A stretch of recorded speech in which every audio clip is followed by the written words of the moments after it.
Naririto na naman po tayo sa isa na namang kwento mula sa sementadong kalsada.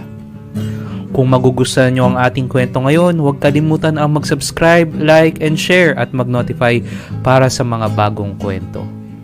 Atin na pong simulan.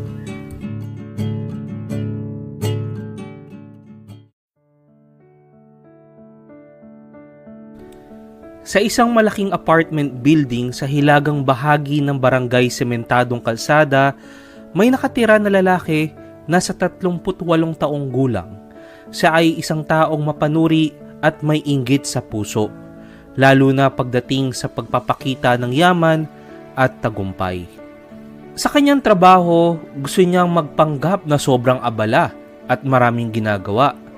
Ngunit sa totoo lang, hindi niya kayang tuparin ang mga